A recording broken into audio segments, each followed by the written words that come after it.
Kasi nga, ang dami na sikat na sweater, di ba? Oo, Pag sa AEJ, si Red, si Marbs, si Pau, kay Attorney, lately lang, si Attorney, nag-concentrate na sa bulik niya. May mga kanya-kanyang hawak.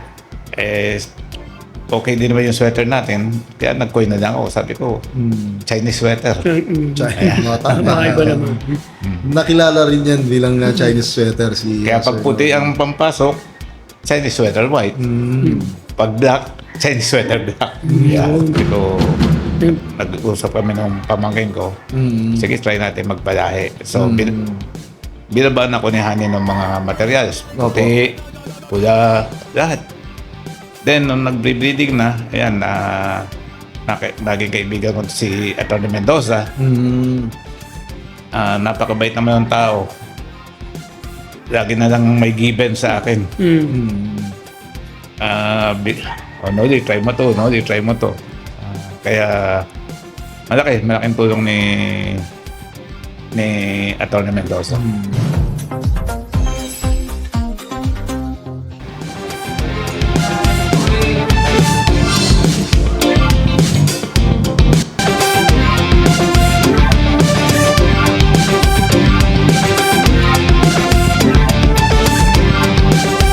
Yun, magandang araw mga kalarga na at muli po mga senyores. Ayan, kasama na naman ang inyong lingkod, Churudi, para dito sa napakagandang episode na naman natin na pag-uusapan ngayong araw. At syempre, kasama natin ang ating partner. Yes, ayun. Magandang araw sa mga kalaga natin. Babalik tayo. Episode 58. 58. Ayun. The Other You. Ayan, mamaya matutunghayan natin yung ating... Ito magandang title pa lang, partner, The Other You. Alam na kagad. Oo. Mathematics na yan. May clue na kagad sila. So, ayun, pakilala muna natin ang bisita natin ngayong araw. Ang tinatawag na nating The Other You. Walang iba, kundi si Sir Noli Yu. Magandang araw po, boss. Gandang araw po sa inyong lahat. Kukunti po nakakakilala sa akin dahil bihira na po ang punta sa usually sa pag may pitmaster at libre ang oras. So, unlike si Utol, siya talagang nagbubutaw sa ruweda. Yun. At eto nga mga senyores, bago natin ituloy ang ating kwentuhan. So, pasalamatan muna natin ang ating partners and sponsors ng Larga na Podcast, partner. Siyempre, unahin na natin ang ating Divina Law. Ayan, pasalamat po tayo sa ating Divina Law. At yung ating, ito, hindi pa ako nakapunta talaga dito. Yung Bistro Aurora. Ayun, yung ating The Heart of Asia in Every Plate. Yung ating Aurora Restaurant, no? Restaurant Aurora. Pasalamatan natin ang ating sponsors din ng Purified Water. Pilipinas Purified Water. So, ayan, courtesy po ni Boss Hanio at syempre sa ating bisita ngayon. At ang V&J Distributors. Ayan, partner. Maraming salamat. Siyempre, para sa ating Progressive and Poultry Supply. So, ayan, located yan sa tapat lang ng SM North. Ayun. So, at eto na, partner. Siyempre, ayan. Ituloy na natin ang kwentuhan para sa ating episode 58. So, bago ang lahat, Sir Hani, muli po magandang araw po. Alamin muna natin, bago tayo mapunta sa industriya ng game fowl, so, bigyan nyo lang po muna kami ng kaunting background lang kung sino ba talaga ang nag-iisang Noli Yu bago mapasok sa industriya. Actually, yung Noli Palayaw lang yon. Ang tunay kong pangalan is Norman. Graduate ako ng marketing sa University of the East. Ako ngayon ang nagmamanage ng farm ng naming magkakapatid, which is kasama rin si Hani. Tapos bukod may sariling manok si Hani na sarili niya. So, ang nidadala ko yung sa aming magkakapatid. So, naikwento nyo nga po sa amin kanina off-air, Sir Noli, na nung bata kayo, ano ba yung kinikwento mong tinatalian mo itong mga alaga niyong manok? Okay. May restaurant kasi noon yung lola ko sa Mugpog, Marinduque. Noon, parang siesta time, 12 to 1. So, tutulog yung lola ko. Sarado yung restaurant ng lola ko. Yun naman yung time na kukunin namin sa silong yung mga tandang na kain. Tatalian namin yun ng budi. Siguro mga 3 dugso, mga 10-12 feet yun. Ikutin namin ang buong bayan ng Mugpog. At pag may nakita kaming tandang, iitsa na namin. Pag tumakbo yung kalaban, madaling hulihin. Oo. Pag tumakbo yung sa amin, May tali. yun, madali rin hulihin. Madaling hulihin. Kumisan, sinisigawan kami ng mga may-ari. Tawa lang kami kasi magkakapatid kami magkasama. Kompleto kami 6 kasi puro lalaki kami. Ayun. Then, minsan napapasama kami sa mga tiyo namin. Mga tiyo naman namin, mambubulok. At ayun. But yun ang naka-influensya, yung side ng mother side ko. After college, naobliga ako umuwi ng Pitogo, Quezon. Sa father side ko naman, at nag-try ng negosyo kami magkakapatid. Dahil walang magawa, bumalik sa pagmamanok. Pasama-sama lang kami doon sa mayor namin kasi siya noon ang may magandang manok. So, every town fiesta, uuwi yung mga kapatid ko. Kaso na-insulto kami. Hindi pa kinakasay, lumalapit na yung mga taga-ibang bayan. 10-6 na kayo. Parang Nilalagay umpisa pa lang, sasabihan na kagad kayo ng ganun. O, kasi alam nila may pusta yung mga kapatid ko. Hindi naman ako kami ni Hani, di kami yung mga mga panganay namin. So, after ng derbing yan, sabi ng kapatid ko, buti pa bumili tayo ng manok. Bumili kami ng manok, gaganda. Kay namatay na Henry daw o Baklan. Lagi siyang may entry noon sa panahon ng Parañaque Days na ngayon ni Rolegon. Opo. Panahon ni Demi Flores. So ang gaganda noon, 10. Binigyan namin doon sa... Kaso, lumaki ang ulo nung handler nung kaibigan natin. Napabayaan lahat yung manok, nagka-TB. So binawi namin. Yun, doon na kami na umpisang magbanok. Anong taon po ito ninyo inumpisahan Might na be magmanok? 1985 siguro. 1985. So, ibig sabihin, nung bago kayo mapunta dyan, nung bata pa po kayo, kasi may kwento ka nga na may tinatali kayo, mga ilang taon po kayo nun, batang-bata pa. Malamang elementary ako noon. Yung mga kapatid ko, high school. So, ibig sabihin, bata pa lang kayo, nahilig na kayo dito sa... Mahilig talaga ako sa manok kasi one time umiyak pa ako nung nagpapabi ako sa tiyo ko, ayaw bilhin. Ano po yun sa inyong 6, kayong dalawa lang po ni Bosani talaga yung natutong magmanok. Hindi, lahat kami magkakasama kami pupunta sa Bungan. Kami lang ni Hani ang nag-aalaga. Kasi yung 3 nasa Manila. Yun namang isang kapatid ko na maagang nawala. Nanonood daw siya ng pag-test fight, ganyan. Kami dalawa ni Han yung talagang magkatulong. Ngayon, yung kasortehan lang naman natin, yung dalawang handler natin, yan, elementary pa lang yan, mga kasama ko na eh. So, isa, mga 40 years ko lang kasama. Isa, mga 30 plus years ko lang kasama. So, madalas, hindi man ako punta sa Bungan. Opo. Live telephone na lang, video, ganyan. Na sa puyat eh. Wherein dati, kami pa mismo nagbibiyahe ng manok talaga. So, Boss Hani, balikan lang natin yung naikwento nyo kanina na insulto kayo dahil pagpunta nyo pa lang dito sa arena na ito, parang kinakantsawan kayo na 10-6 na kagad kayo. Ano po yung ginawa nyo nun? Ano po yung mga naging hakbang nyo? Yun nga, doon na kami umpisang bumili ng maayos na manok. So yun nga, yung namatay na na sumalangit na si Henry daw. Opo. Yan, sa kanya, nagpadating kami ng padating na manok hanggang sa sunod-sunod na championship kami sa Quezon noon under the name Princess Bernice.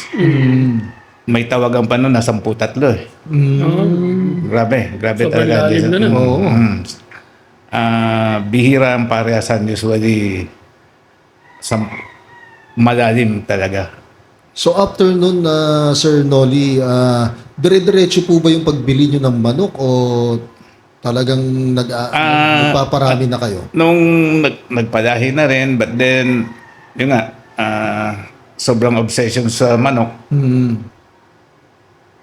4 o'clock, nandun na, ng madaling araw. Uwi lang para mag-almusal. Balik ulit sa manukan. Pag may kailangan tauhan, bigyan na lang ng bigyan. Huwag na umabala sa manok. Opo. So, dumating sa puntong sabi ko, sikat tayo sa pero wala tayong pera. Tapos sabi ko, parang napapabayaan ko yung pinagtiwala sa aking i-manage na negosyo. Nakwenta ko yung gastos. Sabi ko, gumagastos pala kami ng 30,000 a month. Eh, pag binagbili ko lang ito ng 180, within 6 months at hindi ito nabenta, para nang walang balor. So, binargain ko na. So, may bumili. Binigay ko na pati yung mga babae, pati TV, pinadala ko na para hindi na talaga magmanok. Eh, makulit itong siya, hindi ko alam, humabol.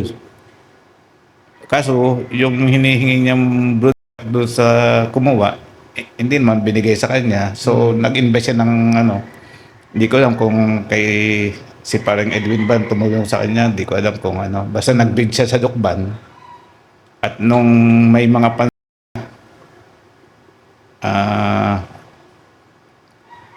yun, nagmanok na uli kami.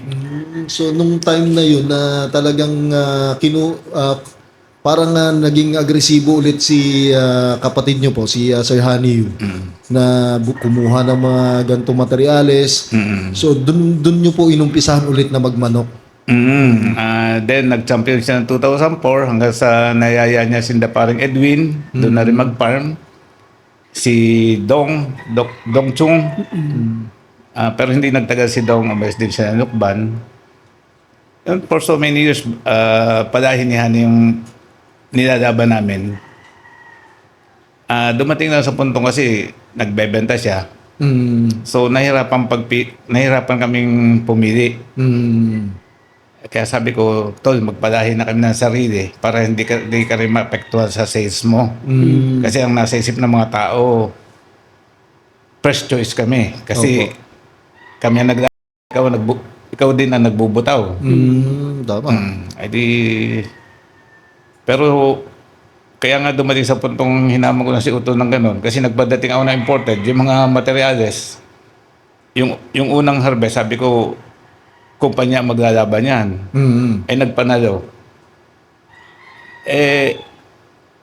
Yung bata niya, yung iba, ibibigay doon sa ibang bayan niya. Sabi ko, Tol, pengin na ako ng mga material at magpapalaya ang kumpanya ng hiwalay para wala tayong gulo. Yun. So lahat naman ng manok ng kumpanya ngayon, kasal din si Hana ron. Kung matatandaan niyo po, Sir Noli, anong bloodline po yung unang ginamit niyo? Ako, sweater lover eh. So, 2017, nung pauwi na nun yung pamangking ko, si Majini, nakabahagi ako nun kasi ng bagong uwi nun sa Bicol si Sir Joey Munoz. Napakabait naman ng tao. So, nakabahagi kami ng mga Holloway sweaters. So, ako may nahiya kay Sir Joey rin na mangulit. Siyempre, pagtawag ko kay Majini, na-contact nila si Holloway. Ay, noong time na yun naman, yung breeder na yun, ayaw sa Pilipino. So, kami lang may access. That was 2017 until now. Pero last year, medyo nag-open na siya sa mga Pinoy. Okay. So, mostly sweaters talaga. Pero maliban doon sa brass back at talagang yan ay solid line talaga ni Utol yan. Tama. Solid sinabi line ni kasing Utol brass yan. back, automatic. Pati yung mga puti, solid line din ni Utol yan. So, binabanto-bantoan ko na lang na important. Maliban doon sa brass back at talagang mag-ibang kulay niyan pag binantuan mo ng sweaters. So, mini-maintain lang namin line breeding na so far, knock on wood, okay naman sila. Yung gameness nila, yung cutting ability, hindi nagbabago. So, simula nung bumalik po kayo dito sa pag-aalaga ng manok, Sir Noli, nung mga unang nyo, kamusta naman po? Sa probinsya, talagang dumating sa puntong halos yung ibang tawagan umaabot pa ng 10-3. Nako, malalim. Ganun kalalim. Yun hindi yun yung mga talagang parang advantage sa gamit ng manok. Yung hindi ko masabi yung alaga dahil malaking bagay din talaga yung klase ng manok. Pero dito sa mga big time na labanan na Sir Noli, nung pagbalik nyo ba sa pagmamanok, lumaban na rin kayo kasi sa unang mga kwento nyo po, talagang laban kayo ng laban eh. Yung kalakasan ng Araneta noon, yung lalo na yung mga bakbakan. Yan.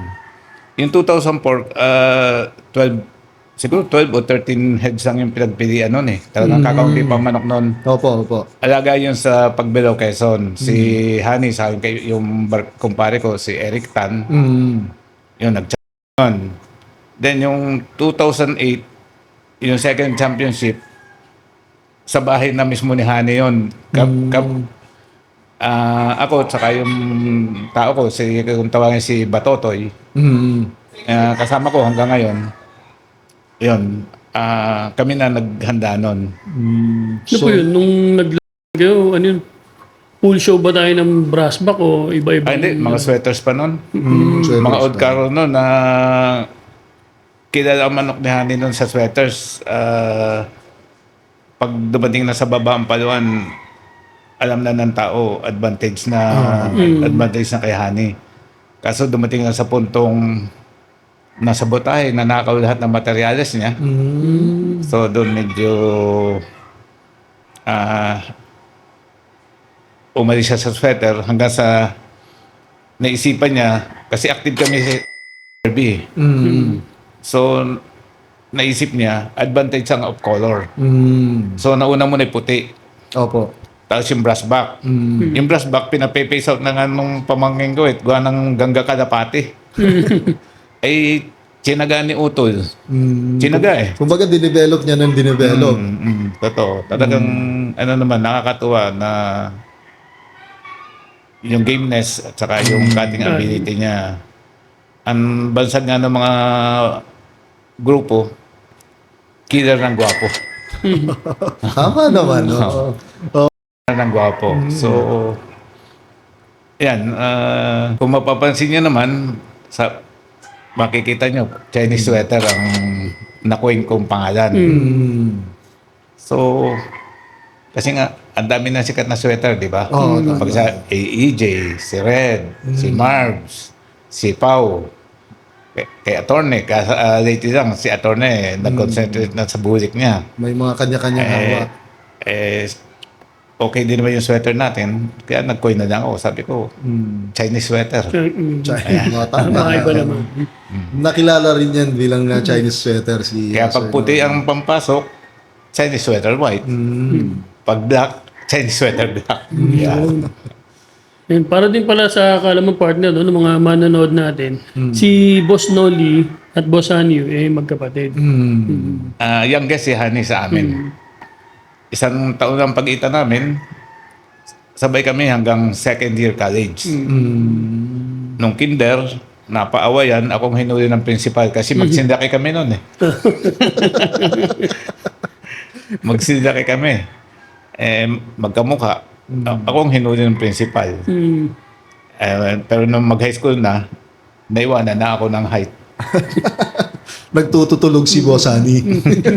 Si Sir Nolly, nagpupupuyat. So, Sir Nolly, dun sa, balikan lang natin ng konti yung kwento natin na Sir Nolly. Si Boss Honey, nagsimula ulit magparami ng manok. Tapos, kayo po, naghiwalay po kayo ng palahi din. Ano yun? Siguro 5 years pa lang naman nagpapalahi ang kumpanya. 5 years pa lang. Oo. Talagang matagal kay Hani. Bihira kaming gumamit ng... Yun ang disadvantage namin. Kasi hindi kami bumibili ng manok sa iba. Basta kung ano lang yung palahi ni Utol, yun lang nilalaman namin. So, nung... Yun nga, ano ako sa marketing niya. Kaya doon nag-decide na ako. Sabi ko, nag-usap kami ng pamangkin ko. Sige, try natin magpalahi. So, binabaan ako ni Hani ng mga materials. Puti, pula, lahat. Then, nung nag-breeding na, ayan, naging kaibigan ko si Atty. Mendoza. Napakabait naman ng tao. Lagi na lang may given sa akin. Noli, try mo to. Noli, try mo to. Kaya, malaking tulong ni Atty. Mendoza. Halos karamihan din sa mga naimbita natin dito. Mga naitulong din, mga natulungan din ni Atty. Jun. Isa sa mga inaabangan nating mai-guest, pati si madami din si Kong Presley. Gusto rin ma-interview. Gusto niya siya yung mag-interview kay Atty. Jun Mendoza. Yun din ang isa sa mga abangan natin. So, eto Sir Nolly, bilang isang breeder, paano po kayo pumili ng mga materyales na gagamitin? Una, siyempre, kailangan balansyado siya. Saka, sa tagal mo sa tanda ko ng ito, Opo. yung isang tingin ko pa lang, yan, parang pwede yan tingnan mo marking. At saka yung si Bakal, yung handler breeder natin, napakahigpit. Minsan may gusto ako, ayaw niya. So, okay lang. Pero, talagang, kailangan maniniwala ka rin sa kasama mo. Tama po yun. Yun, ang attitude namin ni Hani kasi, once na manalo ng walang sugat, madalas may bumibili nun bibili 40,000, 50,000. Tama. Hindi namin nagbibili yun. So, Ibrubud stag yun. Yun. Bihira kami gumamit ng hindi winner. At least, pit tested, ika nga. Hindi basta nanalo, kundi talagang hindi nagsugat. So, ibig sabihin, pag pumili po kayo ng mga materialis na gagamitin, kailangan, minsan, yung mga nanalo nyong manok na walang sugat, ginagawa nyo na po ginagawa po ninyong brood stock. Tapos itong yung sa physical appearance po ng mga alaga nyo, kita nyo na agad na pwedeng gamitin to as a materials. Tama Mahigpit na selection. Utay namin, kasi dati, madami tayong nananalo. Yung palad tao, kung tawagin yung Senyales. Pero, even though nananalo, pinace out natin yon. Tinanggal natin yon. Ayaw din natin ng mga man-fighter. Makikita mo, hinahabol yung handler, pati napapalo ng may tare. So, talaga, out na out agad yun. So, yun, ang malaga, yung intuition mo. Tama. Intuition, experience mo. At saka yung tiwala mo sa lahi ng manok mo. So hindi lang pwedeng doon ka nandun. Okay. Kasi manalo ka ngayon, yung mga kalaban mo nagdagdag. Kasi open naman ng importation, tapos mga expo. So, hindi kami tumitigil ng yun lang. So, pero babantuan siya ng almost same linyada. Yun. Kasi baka mapag-iwanan ka eh. Tama, tama. Kung sa ano, pag nawili ka na, winning na ito, eh baka next year obsolete na pala. Ayun, speaking of mga partners, sa dami ng mga nila Boss Noli, ano po yung memorable sa inyo? Well, yung dalawang world championship noon, noong 2004, noong 2008, wala ako noon sa Araneta, pero naka-live ako noon yung basaan yun, kung hindi ako nagkakamali. Kilalang ilang beses na rin yung kalaban namin noon. Siguro nasa restaurant ako noon, kasama ko si Mrs. sa isang barkada. Siguro 8 minutes.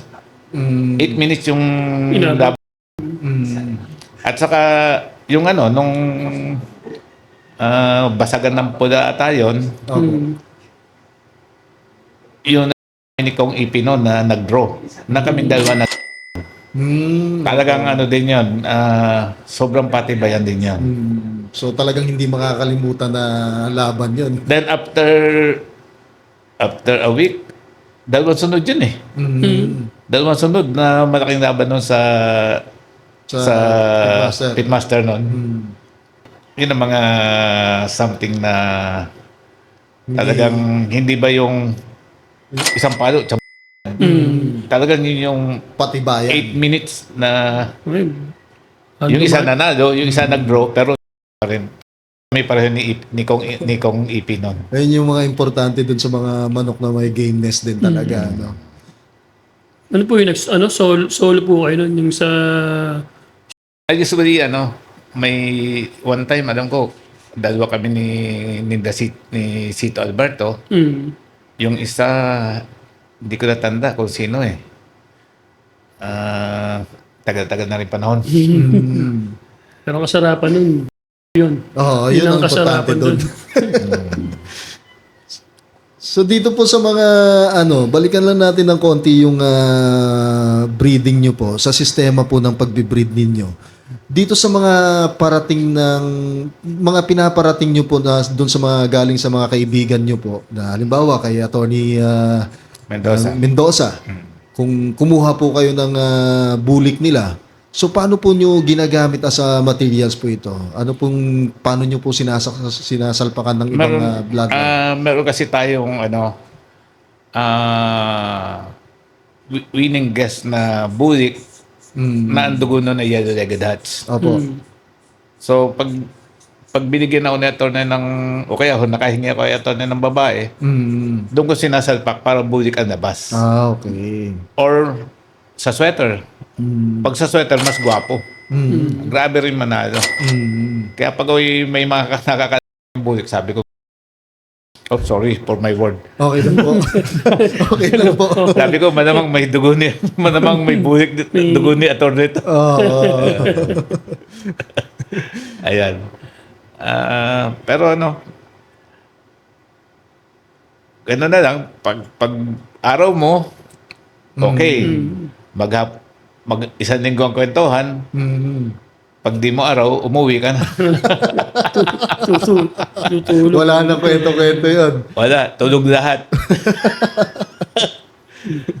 Importante rin po sa inyo yung hipo nung sa inahin.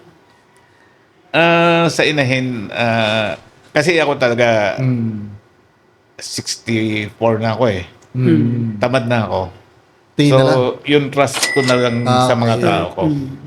Even sa mga hindi na ako nakikialam. Unlike noon na kailangan nandyan ako. Ngayon, kasi isipin mo naman, 30 and 40 years ko nang kasama yung dalawang yun. So, subok na. Pati sa pera, alam na nila kung ano yung tama at mali. So, pinaka-importante din talaga na meron po kayong talagang kailangan yung pagkatiwalaan yung mga kasama nyo dito sa farm. Ayun ang madami ako nakikita sa mga may farm, lalo na yung mga kasama nating OFW. Bihira yung walang sakit ng ulo. Kasi kami nga nandito na, masakit ng ulo. What more yung... Nasa malayo. Pero, yun nga, ibig sabihin, talagang laging sinasabi natin, ang pagmamanok ay tanggal ng stress. Hindi totoo yan. Hindi ba talaga totoo yun, Sir Noli? hindi totoo yan kasi hindi naman maiwasan na may problema. Ang Opo. mga tao, iba-iba ugali yan. Di ba? So, ano na lang, haba mo na ang pasensya at pilitin mong maging masaya. Iiksi ang buhay mo. Laki na ng gastos. Yun lagi ang iisipin. Saka talagang mahirap mag kailangan para mag-survive ang isang farm, kailangan ka eh. Kung runner-up lang, kakainin ka ng gastos eh.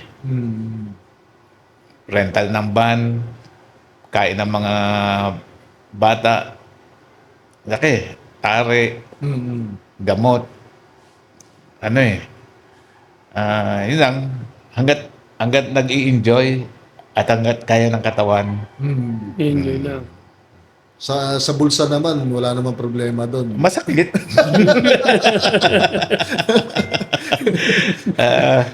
So yan, pag may ilang mga nagtitiwala, nagbabaka sakali na sumubok ng mga materyales. Lately naman may mga ilang nagtra-try. Hopefully mag-mix sa kanila. So, may oras tayo para imbitahan yung mga nanonood sa atin ngayon na baka gusto nilang pumunta sa farm nyo at kumuha ng mga materyales. Pero bago po ang lahat, ano po ang aasahan nilang mga materyales na pwedeng ibigay ng isang Sir Noli? Yan, mga sweaters natin, ang bulik hindi naman makadami, no? Ang honey white at ang black Boston ni honey. Yan. Iingat lang sila at baka pumasok na walang imbitasyon ay ang gwardiya ko doon, cobra. Nako. Para dun sa mga gustong kumuha ng mga materyales, kung sakasakali po, para ma-post natin dito sa Larga na Podcast at alam nila na talagang ikaw po yung kausap nila. Kasi minsan marami pong nagpapanggap Oo, nagpapanggap na kung sino man. Para hindi sila ma-scam.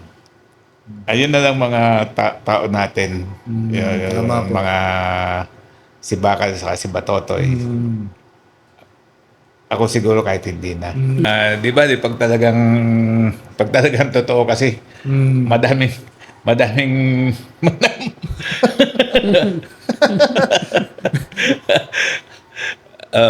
ano na lang, true recommendation na siguro ng mga common friends.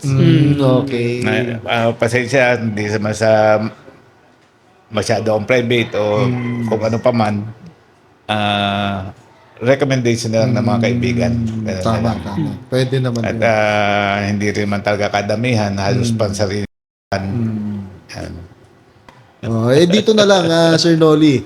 Pagdating dito sa arena, pagdating dito sa rueda, sino yung iniiwasan nyo pong kabitawa? O,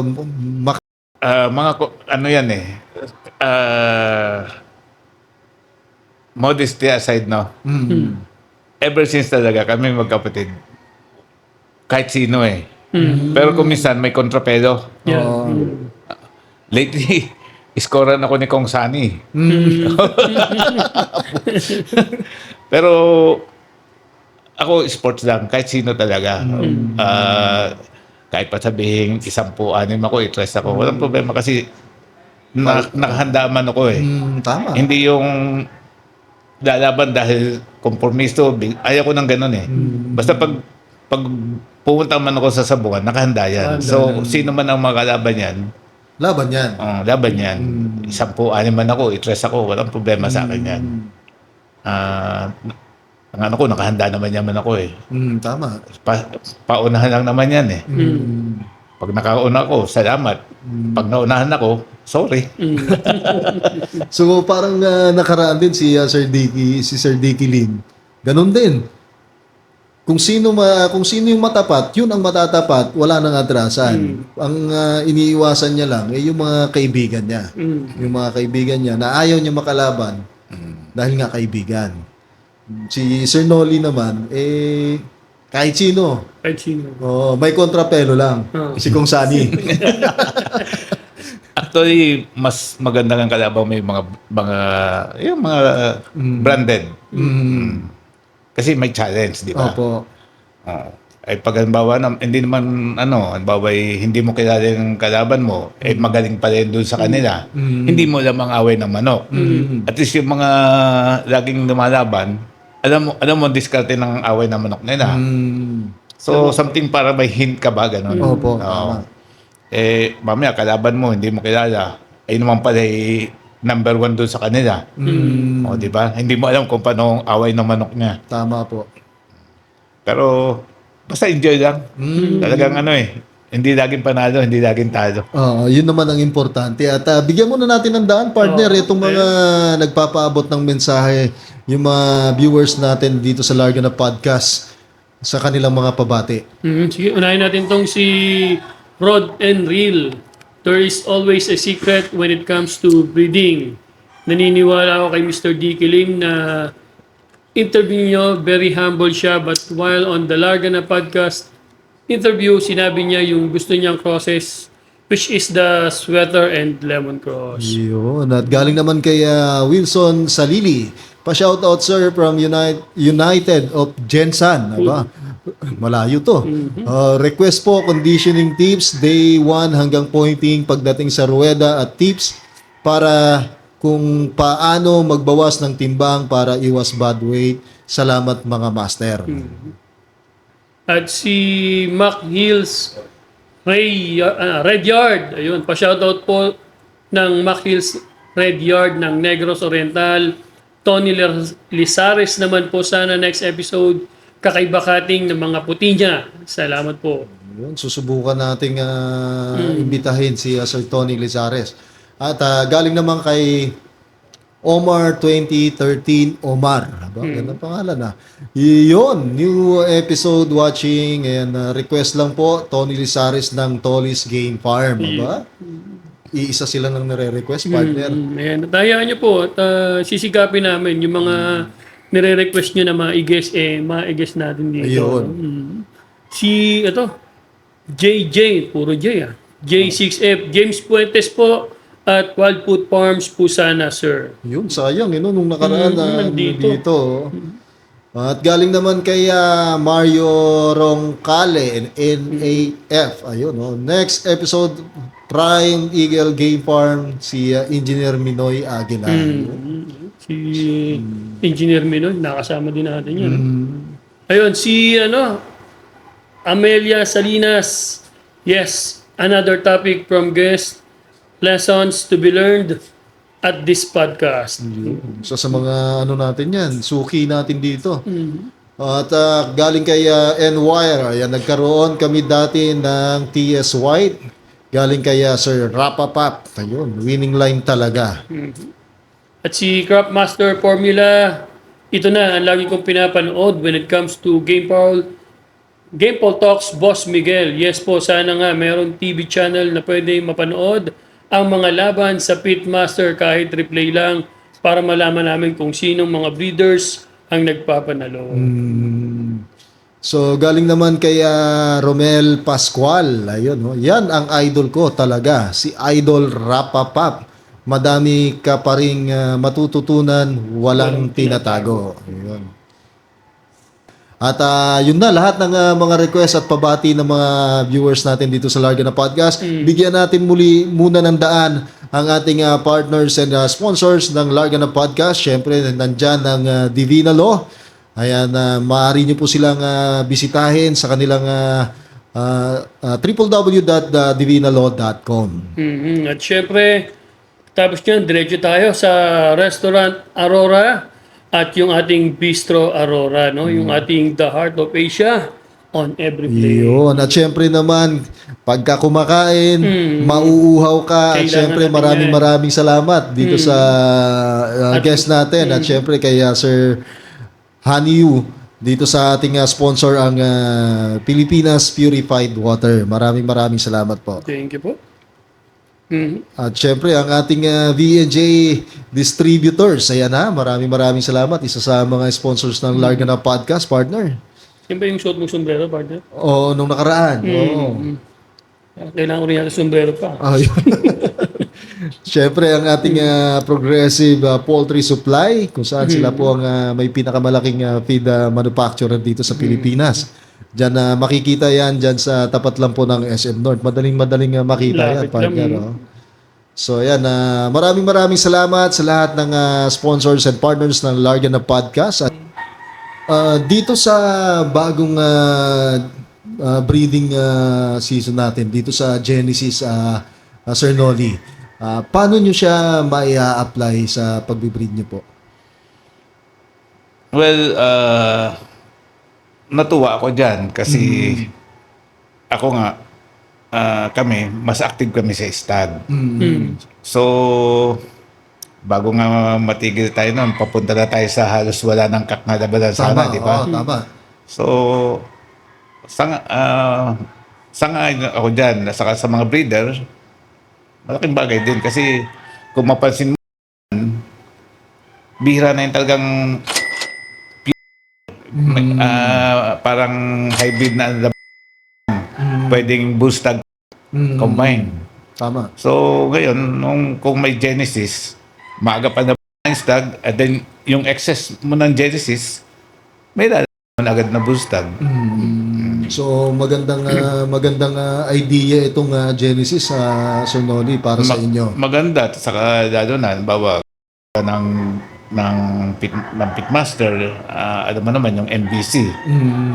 Bihira na yung ganyang kalalaking premyo. Tama. Diba? So, ito nga, sorte kung sino papalaro ito, 30 million ba ito or more? Oo, 30 million. So,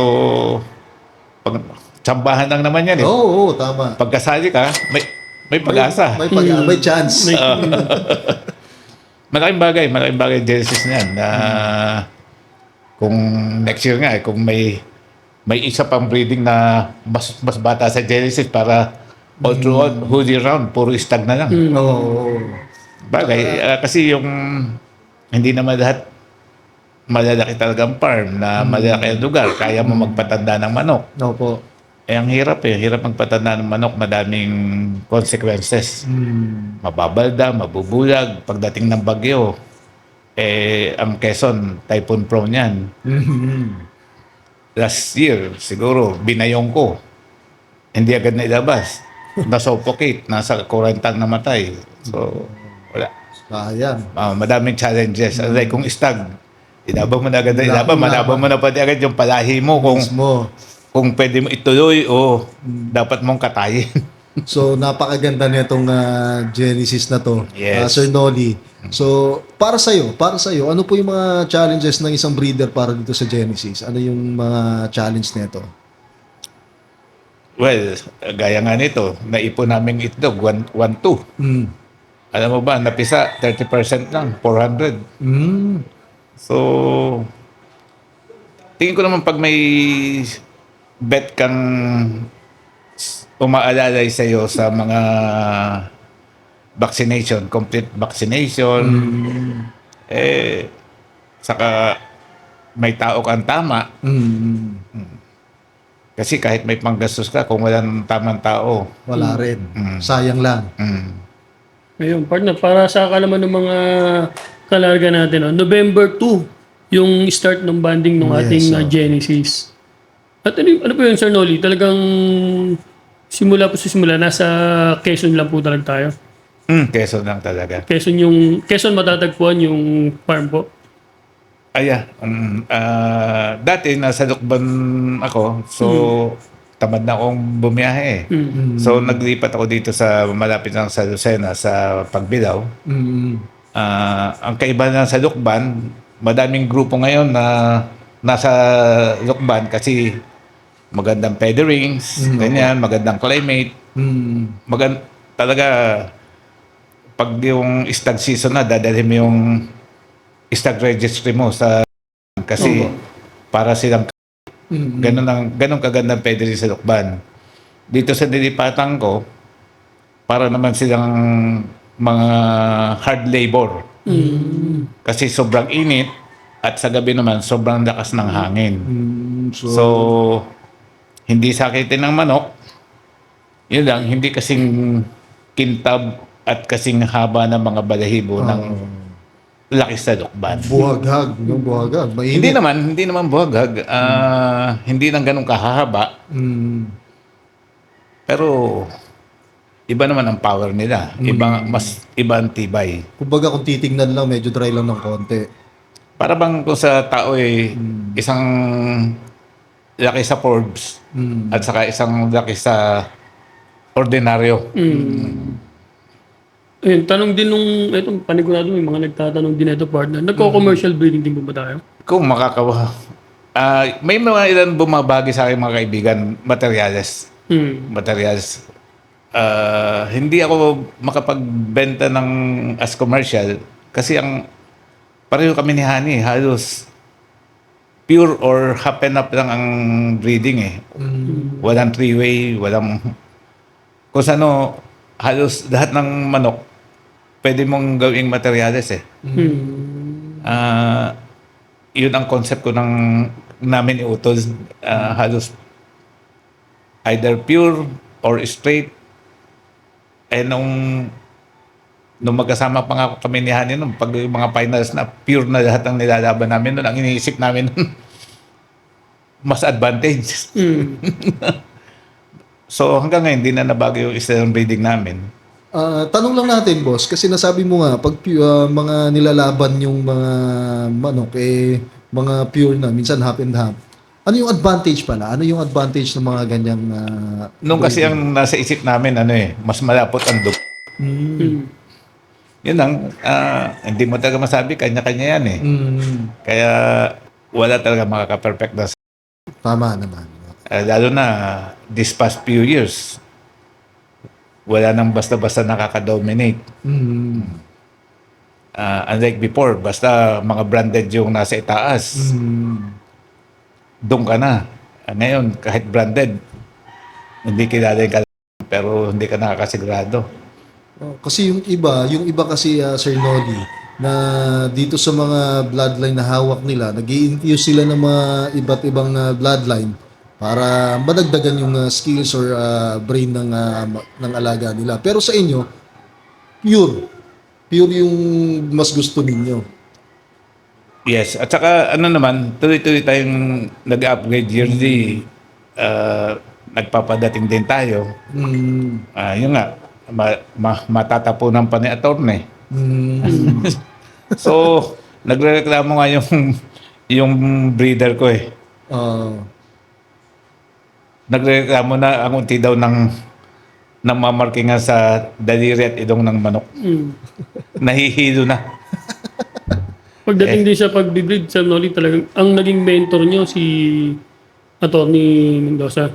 Hindi naman. At yun, kami ni Hani talaga nung kami pa. Ngayon, nung itong mag-breed ako para sa kumpanya, ayun, naging barkada ko naman si attorney nung pre-pandemic.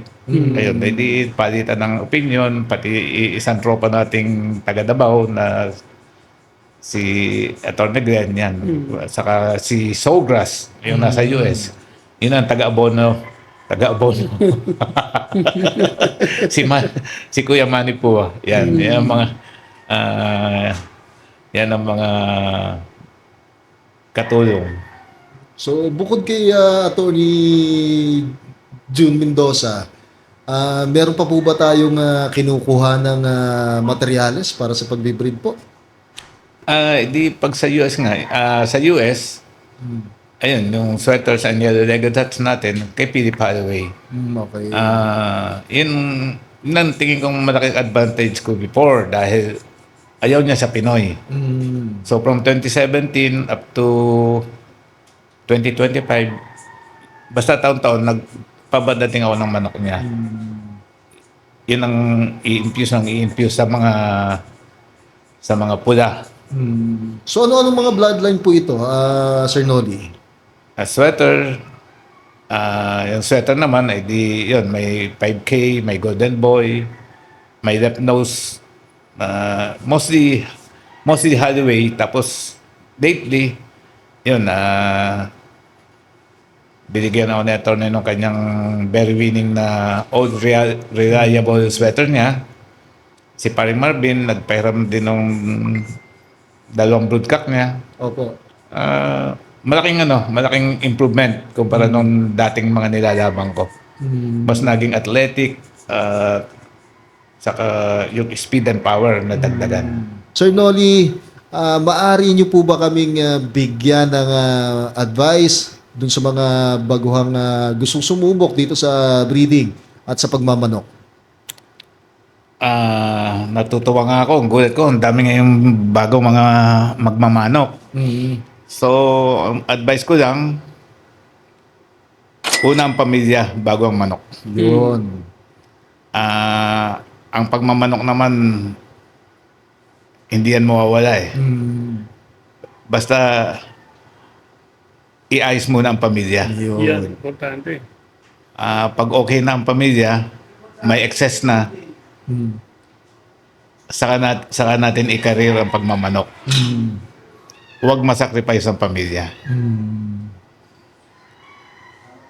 Masarap magmanok, pero basta pamilya ang una. Yeah. Paano yun? Marami akong nakikita sa Facebook page na pamilya na rin daw po yung manok. Sir Noli, totoo po ba yun? Ay, basta hindi masisira ang budget ng pamilya dahil sa manok. Parang pinakabunso daw yung mga manok. Yun ang tawag ng mga anak ko sa si Papa, papunta ka sa bulso. Pero totoo. Masaya magmanok, pero kailan family first. Yun. Mamaya napapunta sa manok ang pag-eskwela. Saka kumare, talagang iwasan yung matinding sugal. Yeah. Libang Kami, lang. naglalabang ng manok para makita namin yung manok namin. Kung hindi kami nagtatabisya. Doon lang sa mismong manok niyo po. Ngayon, siyempre kanya-kanya naman yan. Basta ang mahalaga lang,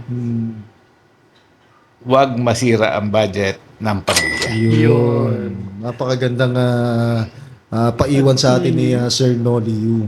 At baka may gusto po kayong batiin bago tayo magtapos.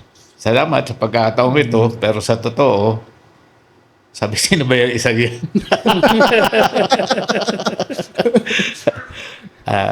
Salamat sa oras at sa lahat ng mga kaibigan, ng mga laging nakakwentuhan, mga nasa Amerika, yan, sinda Romitan, madami sila. So, sa lahat ng tumutulong at nakakatulong, at sa lahat ng mag-iisip magmanok, una ay pamilya. Yun. Maraming salamat po, Sir Noli Yu, sa pagbisita sa amin dito. At ito po ang ating episode 58, kung saan pinamagatang The Other You. At abangan po natin ang susunod na episode, ang episode 59. At huwag niyo pong kalimutan ang ating mga social media platforms, Yeah, partner. sa Facebook, YouTube, at TikTok. Yun. Ayun, nandito tayo sa Instagram. Yun. Maraming salamat. Larga na podcast.